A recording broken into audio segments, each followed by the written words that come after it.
everyone, welcome back to my channel. Today I'm doing a DIY video. I've been so excited to do one of these. I found something on Urban Outfitters that really inspired me and I loved. So I thought today I would show you an inspired version of a macrame hanging that I found. And yeah, we'll get into the video in just a moment. If you are into interior design, home decor, styling, organisation in the home, crafts, then be sure to subscribe to my channel because I do videos on here every single week. And with that being said, let's get into the video.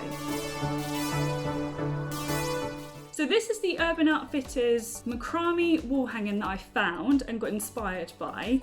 As you can see, it's a really lovely piece. I think it's actually sold out now, which is a bit of a shame. But today we're going to go through an inspired version that you can create at home. Little spoiler alert. This is my version,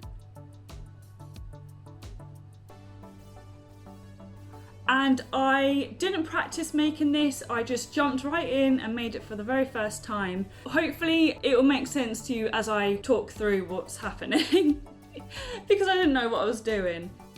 So I used a 6-inch hoop and a 4-inch sized hoop, plus 36 macrame cords cut at 30 centimeters each to create this inspired design.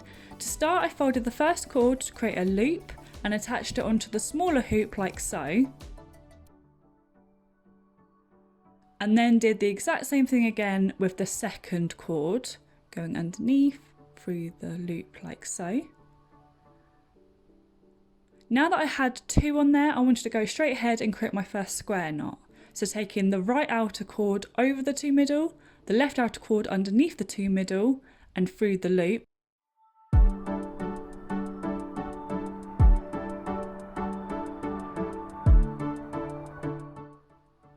And now the new outer left goes over the 2 middle and the new outer right goes underneath the 2 middle through the loop like so. So that was my first square knot.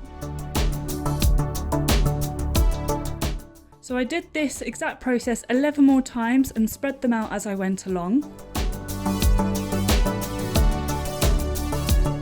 So at this point I wanted to add another square knot and a half square knot to the existing square knots that I've just done. Just like before, I took the right outer cord over the 2 middle, left cord underneath the 2 middle and through the loop. The new outer left goes over the 2 middle and the new outer right goes underneath the 2 middle through the loop like so. So that's the square knot done. And now to do the half square knot, I went over the 2 middle with the outer right and then left goes underneath the 2 middle and through the loop. So again, I did this 11 more times until all of the sections had been extended.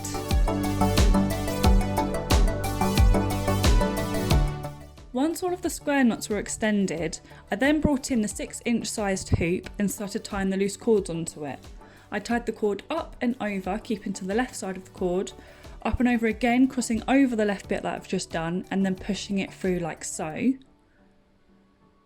So again, going up and over on the left, as if the cord's kind of like a pole, if that makes sense. Then going up and over again, but crossing over the left one that I've literally just done. It is a little bit fiddly, so as you can tell, I struggled a little bit. And then with that loop, I then pushed through the end part and pulled like so. I've repeated that process so all the loose cords eventually were tied onto the hoop.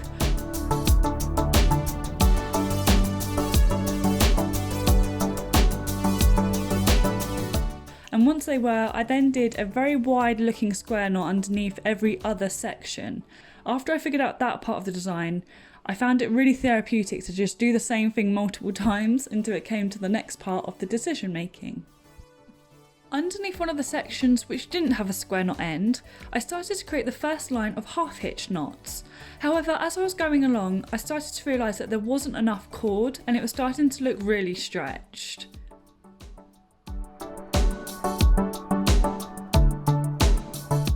In order to fill these gaps, I added a cord on either side of every square knot end, which also helped make the piece feel a lot more full. I then carried on creating this triangular shape using half hitch knots. So from the left, I used the right two cords, tying on once, pushing it up, tying on twice, pushing it up to the previous, then on to the next one, tying it on once, pushing up, tying on twice, and pushing up to the previous.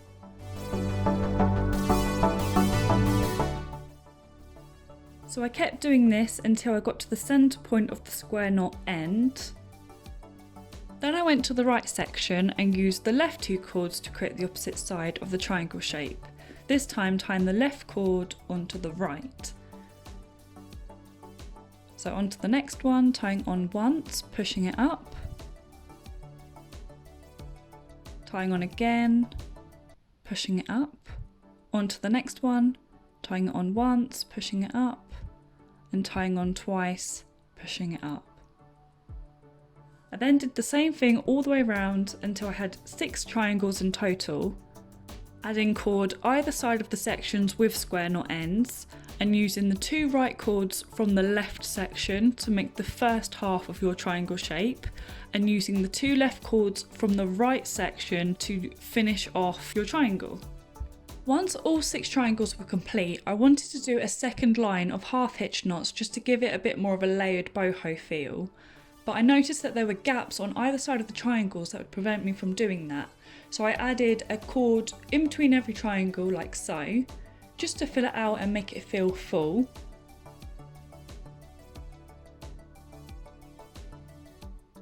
I then carried on creating my second line of half hitch knots on both sides of the triangles, closely following the shape of the first lines.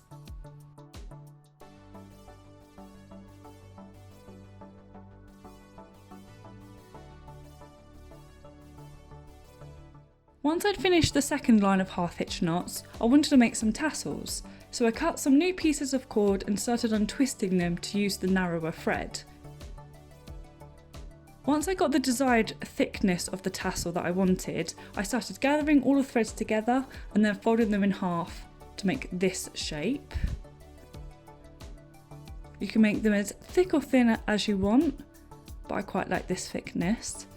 Once all my tassels were ready, I then started cutting a brand new cord at a much shorter length and then wrapped the narrower threads around the loop end of the tassels like so.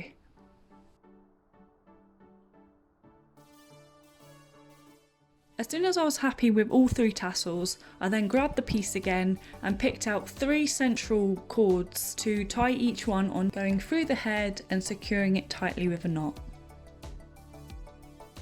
And the next step was to trim off all the excess cord and make it look really boho with some fringing.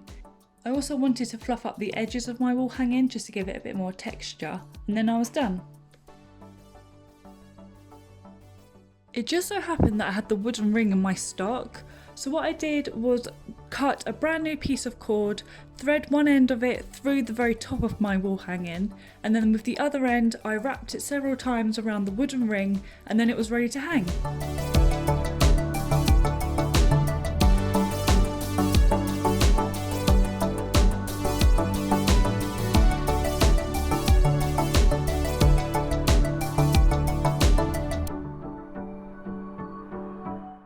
So that was today's video. I hope you really enjoyed it and you feel inspired to make yourselves one of these. Let me know what you thought down in the comments below and I will be sure to message back.